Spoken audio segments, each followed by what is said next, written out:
Destiny Williams stepped through the tall iron gates of Preston High School, clutching her backpack straps a little tighter than usual. Everything here felt different from her old neighborhood: the perfectly manicured lawns, the expensive cars in the student parking lot, and the designer clothes everyone seemed to be wearing. She was used to simple things, and now she found herself in a world that felt completely foreign. After losing her mother to illness just 3 months ago, Destiny had moved across the city to live with her grandfather Raymond. She remembered how he wrapped her in a warm hug at the funeral, his strong arms making her feel safe for the first time in weeks. "You'll always have a home with me, sweetheart," he'd whispered. To her, he was just Grandpa Ray, a quiet, kind man who owned a small consulting business and made the best pancakes every Sunday morning. As she walked down the hallway, trying to find her locker, Destiny kept her head down, hoping to avoid attention. She'd always been a good student, preferring books and art to parties and popularity. Her mother had taught her to be proud of who she was, but right now she just wanted to blend in and make it through the day. That's when she heard the laughter, sharp and mocking. A group of students was gathered near the water fountain, and at the center stood Blake Richardson. Everyone knew Blake. His father was some big-shot businessman who practically owned half the city. Blake wore expensive sneakers that probably cost more than Destiny's entire wardrobe, and he had that confident smirk that came from never being told no in his entire life. "Look who we have here," Blake announced loudly as Destiny tried to walk past. The new scholarship case. His friends snickered, and Destiny felt her cheeks burn. She wasn't on scholarship. Her grandfather could afford the tuition, but she didn't bother correcting him. She just kept walking. But Blake wasn't done. He stepped in front of her, blocking her path. "Hey, I'm talking to you. Didn't they teach you manners where you come from?" His voice dripped with fake concern, and his friends laughed louder. Destiny looked up at him, her dark eyes steady despite her racing heart. "Excuse me," she said quietly, trying to step around him. Blake moved to block her again. "What's the rush?" "Late for? What exactly?" "The cleaning job after school." More laughter erupted from his group.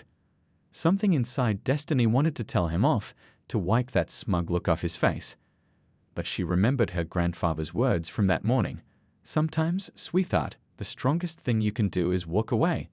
Save your energy for battles that matter." So she did.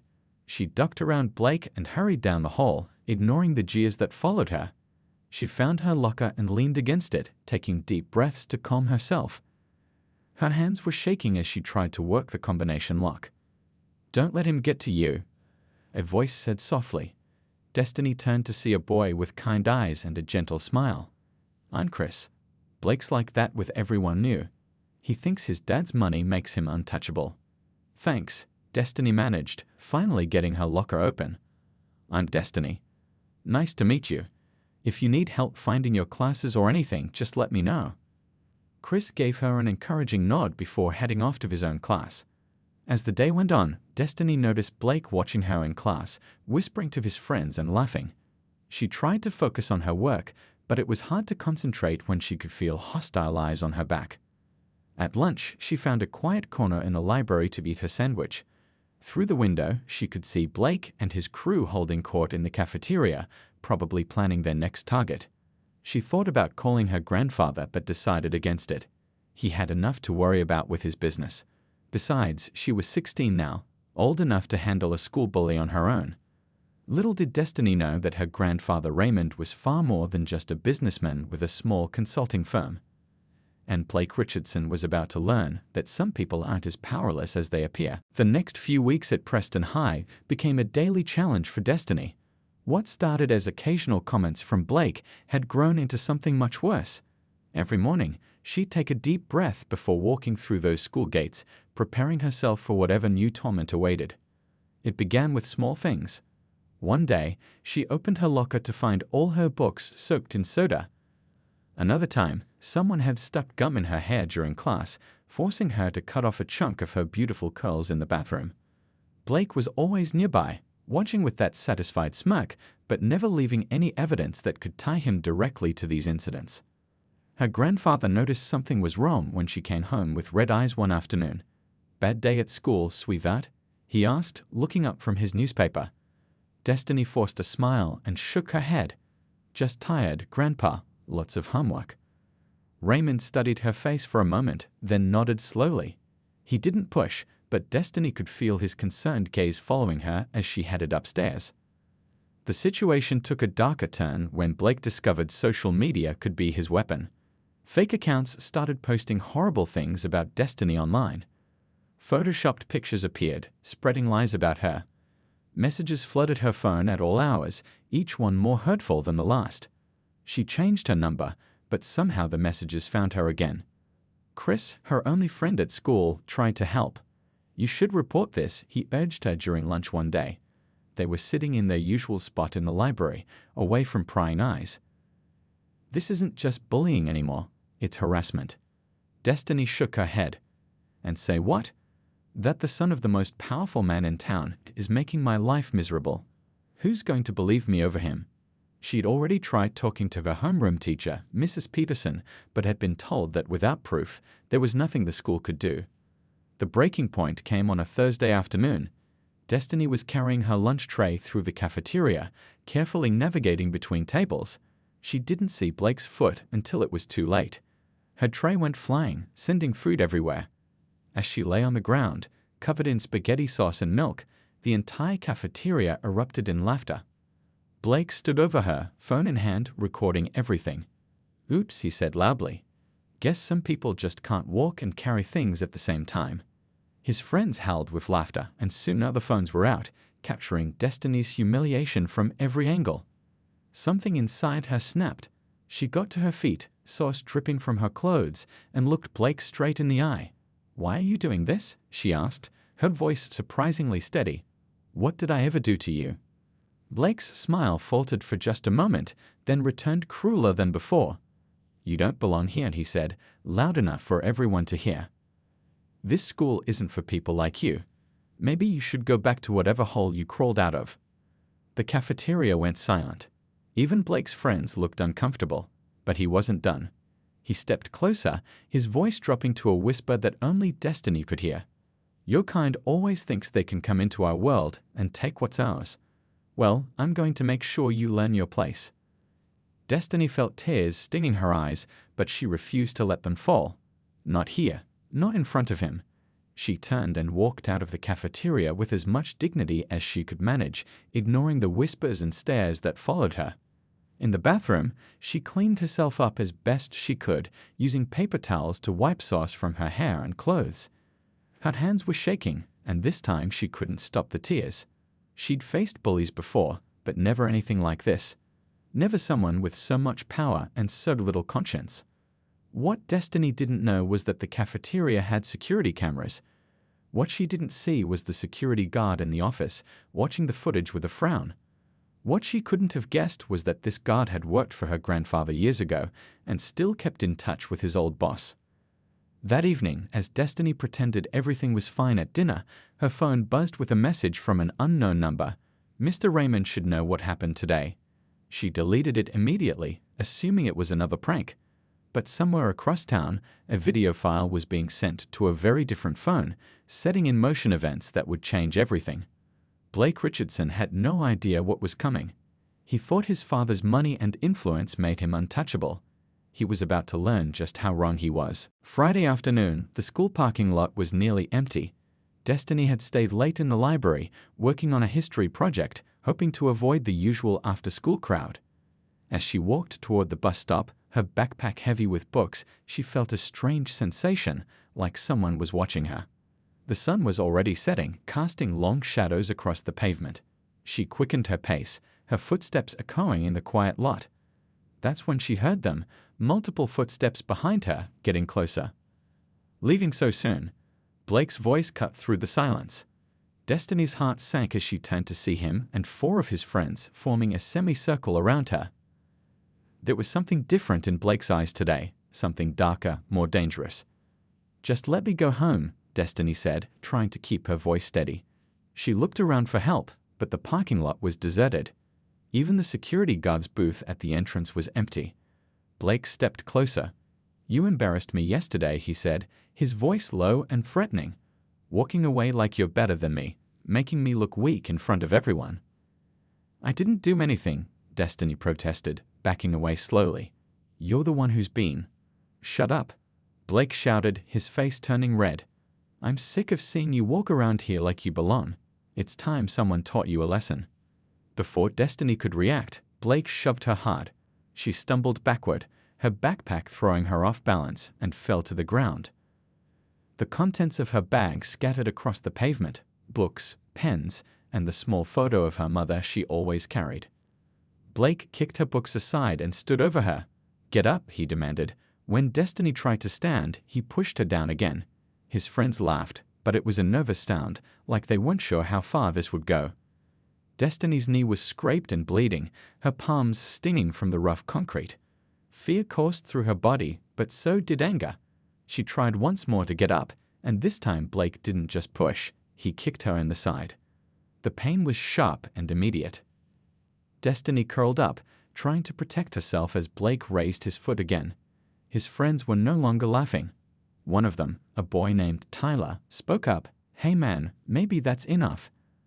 "Shut up," Blake snapped. "She needs to learn." He drew his foot back for another kick. Suddenly, everything stopped. 3 men appeared as if from nowhere, moving with silent efficiency. They wore dark suits and had an air of authority that made Blake freeze mid-motion. The largest of them, a man with silver hair and cold eyes, stepped between Blake and Destiny. "Step away from the girl," he said quietly. His voice was calm, but there was steel beneath it. Blake, confused and angry, tried to act tough. "Who the hell are you?" "This is none of your business." The man didn't respond. Instead, he helped Destiny to her feet with surprising gentleness. "Are you hurt, miss?" he asked. Destiny nodded, still in shock. The man turned to his companions. "Document everything. Photos of her injuries, the scene, these boys." The other 2 men immediately began taking pictures with professional cameras. Blake's bravado began to crack. "Hey, you can't do that. Do you know who my father is?" The silver-haired man finally looked at Blake, and something in his gaze made the boy take a step back. "Yes," he said simply. "Do you know who her grandfather is?" Before Blake could answer, the men finished their documentation. The silver-haired man handed Destiny a handkerchief for her bleeding knee. "We'll make sure you get home safely, miss. Your grandfather is waiting." As quickly as they had appeared, the men escorted Destiny to a black car that had materialized at the curb. Blake and his friends stood frozen, watching as the car drove away. "Who were those guys?" Tyler whispered. Blake shook his head, his earlier confidence completely gone. "I don't know, but something tells me we just made a huge mistake." In the car, Destiny sat in stunned silence. The silver-haired man drove while his companions sat quietly in the back. Finally, she found her voice. "Who are you?" The man glanced at her in the rearview mirror. "Old friends of your grandfather, miss. He asked us to keep an eye on you." He paused. "He's going to be very interested to hear about what happened today." Destiny's mind raced. Her grandfather was just a retired businessman, wasn't he? As they pulled up to her house, she saw Raymond waiting on the porch. His usual warm smile was gone, replaced by an expression she'd never seen before: cold, controlled fury. The silver-haired man opened her door. "Mr. Raymond," he said with a respectful nod, "we have some things to discuss." Destiny looked at her grandfather, really looked at him, and realized she might not know him as well as she thought. That evening, Destiny sat on the living room couch, an ice pack pressed against her bruised side. Her grandfather had been unusually quiet since she'd arrived home. He'd cleaned her scraped knee with gentle hands, but his jaw remained tight, his eyes distant. Finally, Raymond sat down across from her. "Tell me everything, sweetheart, from the beginning." Destiny hesitated.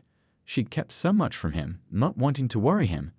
But looking at his face now, she realized he already knew more than she'd thought.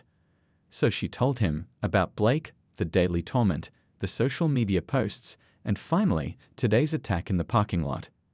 As she spoke, Raymond's expression never changed, but his hands gripped the arms of his chair tighter and tighter. When she finished, he stood up and walked to the window, staring out into the darkness. "I'm sorry, Grandpa," Destiny said softly. "I should have told you sooner. I just didn't want to be a burden." Raymond turned to her, his eyes softening. "You could never be a burden, sweetheart. Never." He pulled out his phone and made a single call. "It's time," was all he said before hanging up. The next morning, strange things began happening around the city. The Richardson family's construction company suddenly faced multiple safety violations. Their permits for a major downtown project were mysteriously revoked. Banks called in loans that weren't due for months. At school, Blake noticed something was off when his credit card was declined at the vending machine. By lunch, his father had called him 3 times, each call more frantic than the last. When Blake tried to leave school early, he found his car had been towed. Apparently, the registration had expired overnight. Meanwhile, Destiny noticed subtle changes too. Teachers who had previously ignored her situation were suddenly very attentive. The principal personally checked on her between classes. Even the cafeteria staff treated her with unusual respect. During lunch, Chris sat down next to her, eyes wide. "Something weird is happening," he whispered. "My uncle, the detective, he said there's buzz all over the department. Apparently, someone very powerful is putting pressure on the Richardson family." Destiny frowned. "What do you mean?" Chris leaned closer. "My uncle wouldn't say much, but he mentioned your grandfather's name." He got this strange look on his face and changed the subject real quick. That afternoon, Blake's father, Mitchell Richardson, received a visit at his office. 3 men in expensive suits walked past his secretary without stopping. The same silver-haired man who had helped Destiny now sat across from Mitchell's desk. "Mr. Richardson," he began calmly, "we need to discuss your son's behavior." Mitchell, used to being the most powerful man in any room, tried to assert control. "I don't know who you think you are, but you can't just barge in here." The silver-haired man placed a folder on the desk. "Every violation, every bribe, every corner you've cut in the last 20 years. It's all here." He leaned forward. "Your son has been targeting Raymond Williams' granddaughter. That ends now." Mitchell's face went pale. "Raymond Williams? The Raymond Williams?" "The very same." Back at home that evening, Destiny found her grandfather in his study, a room she rarely entered. The walls were lined with books, but now she noticed other things. Photos of him with important-looking people, awards from organizations she didn't recognize, and a large safe in the corner. "Grandpa," she said hesitantly, "who are you really?" Raymond smiled sadly. "Sit down, sweetheart. It's time you knew the truth." He pulled out an old photo album. 40 years ago, I started with nothing. This city, it wasn't kind to people like us back then. I built something to protect our community, to ensure no one could push us around anymore." As he flipped through pages, Destiny saw younger versions of her grandfather with mayors, police chiefs, and business leaders. In every photo, people looked at him with a mixture of respect and fear. "I'm not a criminal, Destiny, but I'm not just a businessman either. I'm someone who makes sure the right things happen in this city. Sometimes that means working in the shadows." Destiny's phone buzzed. It was a message from Chris. "Blake's been suspended. His family's moving out of the city. What's going on?" She looked at her grandfather, understanding dawning. "You did all this for me." Raymond reached across and took her hand. "Family protects family. Always." His expression hardened. That boy and his father needed to learn that some people aren't as powerless as they think. Outside, the city lights twinkled peacefully. But beneath that calm surface, Destiny now knew her grandfather's influence reached everywhere. The man she'd thought was just a sweet old grandfather was actually one of the most powerful figures in the city, and Blake Richardson was about to learn just how costly his mistake had been. Monday morning at Preston High felt different. Whispers followed Destiny through the hallways, but now they weren't mocking. They were curious, even afraid. Students who had previously ignored her now stepped aside to let her pass. Teachers greeted her with nervous smiles. During lunch, Chris practically ran to their usual spot in the library. He was carrying a thick folder and looked like he hadn't slept all night. "Destiny," he breathed, "you're not going to believe what I found out." He opened the folder, revealing newspaper clippings, old photos, and printed articles. "My uncle finally told me everything last night. Your grandfather, Raymond Williams, he's not just some businessman. He's like a legend in this city." Chris spread out the materials. There were articles from decades ago about community protection, mysterious interventions that saved local businesses, and powerful figures who suddenly left town after crossing certain lines. In every story, Raymond's name appeared briefly, always in the background, never directly involved, but somehow always connected. "They call him the Guardian," Chris whispered. "My uncle said he's the reason our neighborhood stayed safe when others fell apart. He never touched illegal stuff, but he knows everyone. Judges, politicians, business leaders. They all owe him favors." Destiny stared at a photo from the 1980s showing her grandfather shaking hands with the mayor. He looked younger but had the same quiet strength in his eyes. "I had no idea," she murmured.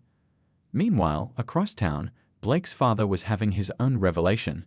Mitchell Richardson sat in his home office, surrounded by lawyers and accountants, all wearing grim expressions. His empire was crumbling faster than he thought possible. "How is this happening?" he demanded. "We've never had a single violation, and suddenly we have 50. His chief lawyer cleared his throat nervously. "Sir, it appears these violations were always there. Someone very powerful was protecting us before. That protection has been withdrawn." Mitchell's phone rang. It was Gerald Hawthorne, the city's most influential banker. "Mitchell, I'm calling about your loans. Given recent developments, we need to discuss immediate repayment." "Recent developments? What are you talking about?" There was a pause. "You really don't know? Your son targeted Raymond Williams' granddaughter. The Raymond Williams. The man who helped me start my bank 40 years ago. The man who could shut down half the businesses in this city with a single phone call." Mitchell felt his blood run cold. "The Guardian? That's just an urban legend." "Legend?" Gerald laughed without humor. "When I was starting out, a bigger bank tried to destroy me. Raymond made one visit to their CEO. The next day, they offered me a partnership instead. That's not a legend, Mitchell. That's power." At school, Blake was experiencing his own downfall. His usual table in the cafeteria sat empty. None of his friends would sit with him. His social media accounts were mysteriously suspended. College scouts who had been interested in him suddenly stopped returning calls. During last period, the principal called Blake to his office. His father was there, looking older than Blake had ever seen him. "We're moving," Mitchell said without preamble. "I sold the business. We leave this weekend." "What?" "But Dad, my friend's school." "Gone. All of it." Mitchell's voice was hollow. "Do you have any idea what you've done? Who that girl is?" Blake shrugged. "She's nobody. Just some new kid." "She's Raymond Williams' granddaughter," Mitchell exploded. "The man who really runs this city. The one person you never, ever cross." For the first time, Blake felt real fear. But he's just an old man. That evening, Destiny found her grandfather in his garden, tending to his roses as if nothing had changed. "Grandpa," she said, "Chris told me everything about who you really are." Raymond continued pruning, his movements careful and precise. "And how do you feel about that?" Destiny thought for a moment, confused. "A little scared. But also proud. You've helped so many people." Raymond set down his shears and faced her. "Power isn't about hurting others, sweetheart. It's about protecting what matters. I built what I built so that no one could hurt our family, our community, ever again. But the Richardsons are learning a lesson." Raymond's voice was firm. "Actions have consequences. That boy thought he could hurt you because his father had money. Now they're both learning that there are different kinds of power in this world." In his empty mansion, Blake sat in his room, packing boxes. His phone had no messages. Former friends had blocked him. College applications had been rejected. His whole world had collapsed in days, all because he'd bullied the wrong girl.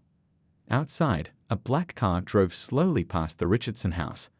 The silver-haired man watched from behind tinted windows, ensuring the family was indeed preparing to leave. Raymond Williams had given his word. If they left quietly, no further action would be taken.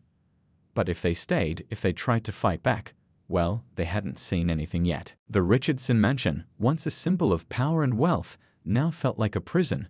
Moving trucks lined the driveway as workers packed away years of accumulated luxury. Blake watched from his bedroom window, his designer clothes already boxed up, his trophies gathering dust in corners. Mitchell Richardson had aged 10 years in a week. His phone kept ringing with calls from former business partners, each one distancing themselves from him. The final blow came when the country club, where his family had been members for 3 generations, politely suggested they resign their membership. "Dad," Blake asked quietly, "how did one old man do all this?" Mitchell sighed deeply. "He's not just one old man, son. He's the keeper of secrets, the man who knows where all the bodies are buried, metaphorically speaking. For 40 years, Raymond Williams has been the invisible hand guiding this city." At Preston High, Destiny walked through hallways that now felt completely different. Students who had laughed at her before now offered tentative smiles. Teachers who had ignored Blake's behavior suddenly asked if she needed anything. The principal personally escorted her to class on several occasions. Chris met her at lunch with more news. "The whole school board had an emergency meeting," he whispered. "They're implementing new anti-bullying policies, like serious ones. And guess whose lawyer drafted them?" Destiny didn't need to guess. Her grandfather's influence was everywhere now, visible in ways it hadn't been before. That afternoon, something unexpected happened. Tyler, one of Blake's former friends, approached her cautiously. "Hey, Destiny, can I talk to you for a minute?" She tensed, but Tyler's expression was different now, ashamed, worried. "I just wanted to say, I'm sorry. For everything. I should have stopped Blake, but I was scared of losing my place in the group." "Why now?" Destiny asked. Tyler shuffled his feet. "My dad works at the mayor's office. He told me about your grandfather. But also, he looked up, it wasn't right, what we did. I knew it then, but I was too much of a coward to do anything." Before Destiny could respond, more students approached. One by one, those who had participated in or witnessed Blake's bullying came forward with apologies. Some seemed genuinely remorseful, others clearly motivated by fear, but all understood that the power dynamic had shifted completely. Meanwhile, Raymond was orchestrating the final act. The silver-haired man, whose name, Destiny learned, was Vincent, delivered a message to the Richardson house. "Mr. Williams requests a meeting. Tonight. 8 o'clock. The old courthouse." Mitchell knew he had no choice. That evening, in a dimly lit room in the abandoned courthouse, Mitchell Richardson came face to face with Raymond Williams for the first time. Raymond sat behind a simple desk, looking like any other grandfather, but the air around him crackled with authority. 40 years ago, Raymond began without preamble. "I made a promise to myself. No child in my family would ever face what I faced. No one would make them feel small, worthless, or afraid." His eyes hardened. "Your son broke that promise." Mitchell tried to speak, but Raymond raised a hand. "I'm not interested in excuses. I'm interested in justice and education." "What do you want?" Mitchell asked, his voice barely above a whisper. "You're leaving the city." "Good. But that's not enough." Raymond leaned forward. "Your son will make a public apology to my granddaughter. He will complete 200 hours of community service at youth centers in underprivileged neighborhoods. He will learn what real hardship looks like." "And if we refuse?" Raymond smiled, but it didn't reach his eyes. "Then everything you've experienced so far will seem like a gentle warning." The next day, in front of the entire school, Blake stood at a podium in the auditorium. His hands shook as he held the microphone. Destiny sat in the front row, her grandfather beside her. "I want to apologize to Destiny Williams," Blake began, his voice cracking. "What I did was wrong. I thought my family's money made me better than others. I was cruel, racist, and bullied someone who never did anything to deserve it." The auditorium was silent as Blake continued.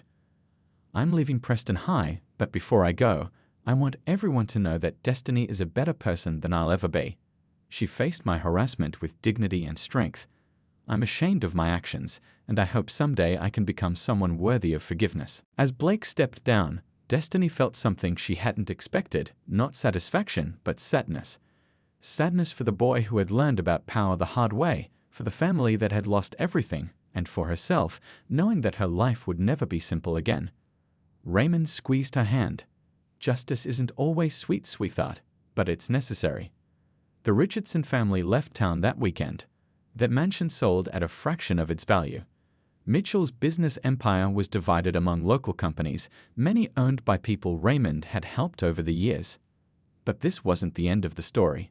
It was just the beginning of Destiny understanding her place in a much larger legacy. 6 months had passed since the Richardson family left town. Preston High felt like a different place entirely. The new anti-bullying policies were strictly enforced, and students treated each other with newfound respect. Destiny had settled into a comfortable routine, no longer looking over her shoulder in the hallways. One Saturday morning, she found her grandfather in his study, looking through old photographs. "Come sit with me, sweetheart," he said, patting the chair beside him. "It's time you knew the whole story." Raymond opened an album she'd never seen before. The first photo showed a young boy, barely 10 years old, with bruises on his face. "That's me," he said quietly, 1965. Back then, being different meant being a target. No one protected us. The police looked away. The system failed us. He turned the page. "I promised myself that when I grew up, I'd make sure no child in our community faced what I faced. I started small, helping neighbors, mediating disputes, building connections." The photos progressed through the years. Raymond at community meetings, shaking hands with local leaders, opening youth centers. "I never broke the law of Destiny, but I learned that sometimes to do good, you have to work in the shadows.